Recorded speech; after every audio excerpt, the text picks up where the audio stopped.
A controlled trial found that one simple food compound reduced visceral fat, the dangerous fat wrapped around your organs, without requiring participants to eat less food. MRI scans showed measurable reductions in just 8 weeks. No extreme diet, no complicated protocol. The mechanism had nothing to do with calorie restriction and everything to do with what was happening inside the gut. Most men spend years trying to solve fat loss through willpower while completely ignoring the system that may be influencing it from the start. Let's build brick by brick. What resistant starch is and why it matters.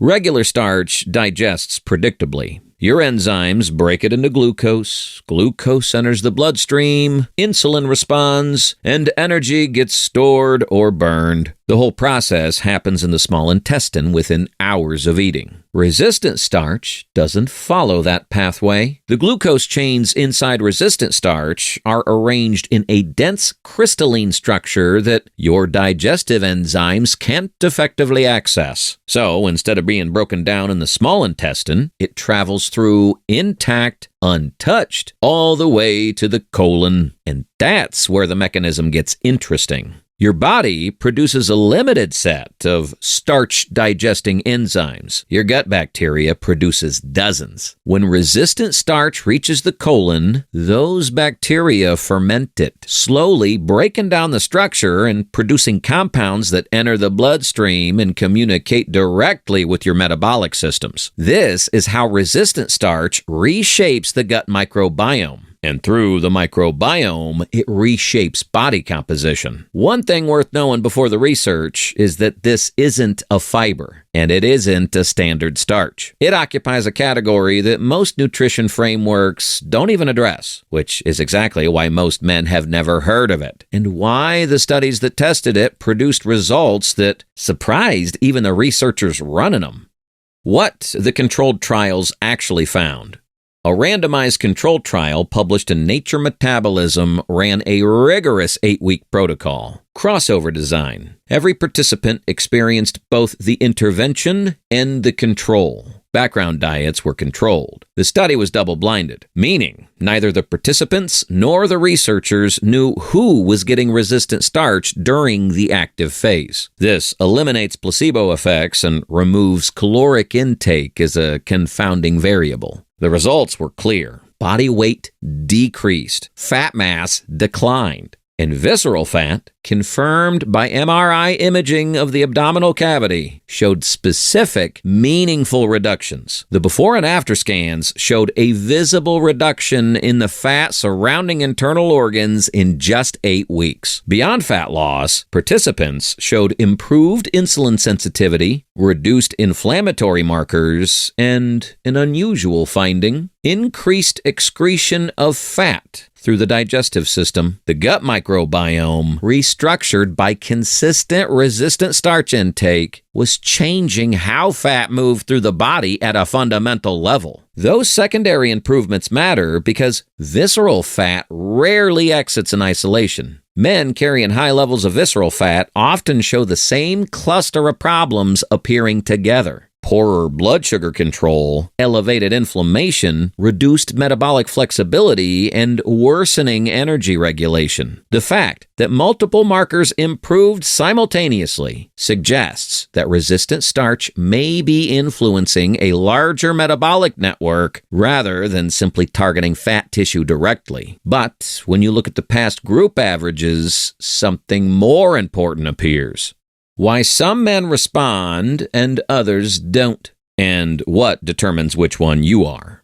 The average results look impressive, but averages hide the most important part of this data. Some participants experienced dramatic reductions in liver fat, on the order of 58% in 8 weeks. Others, following the identical protocol, saw reductions closer to 7%. Same compound, same dose, same duration. Completely different outcomes, and this pattern has been replicated across multiple trials. The variable that predicts response isn't compliance or effort. It's the baseline composition of your gut microbiome, specifically which bacterial populations are already present before the intervention starts. One bacterial genus, consistently elevated in low responders, competes with the bacteria that can actually ferment resistant starch into beneficial compounds. When it dominates, the fermentation pathway gets crowded before the bacteria you want can do their work. Conversely, specific bacteria capable of directly metabolizing resistant starch predict stronger metabolic responses. More of those bacteria, more benefit. Fewer of them, diminished returns. Your response to this compound was partially written before you started. But that doesn't mean it can't change, because the microbiome is not fixed. Quick note before we get into how to actually apply this. Everything covered so far is the mechanism, how resistant starch works, what the trials found, and why individual response varies. The full framework for how to structure your nutrition, training, and recovery around these principles without guesswork is inside my ebook, The Blueprint, linked in the description below. And let's be real about the data. Understanding the math of your nutrition is one thing, but manually tracking every single macro can quickly start feeling like a second job. To strip away that friction from your daily routine, I use an app called Cal.ai. It completely automates the process by making tracking as simple as snapping a picture. You just take a photo of whatever's on your plate, and the app instantly calculates the calories and macros for you within seconds. In my experience, its visual recognition is surprisingly accurate, which is rare in a fitness space. Now, because precision matters, I still recommend staying diligent and manually inputting the invisible variables, like the exact cooking oils or butter used. But if the AI ever misses a nuance, you can easily tweak it in a couple of taps. For the days you want to dive deeper into the metrics, it features a massive food database that gives you a complete structural breakdown of exactly what you're putting into your engine. My favorite feature for late nights or busy days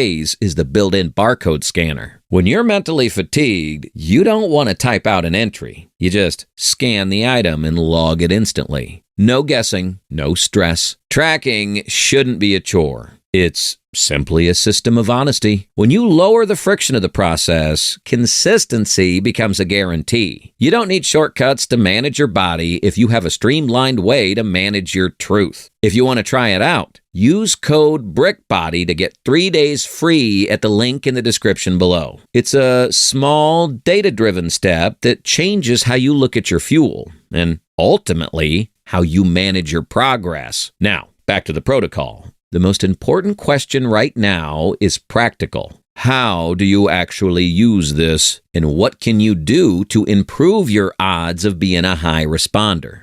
How to use resistant starch and improve your response.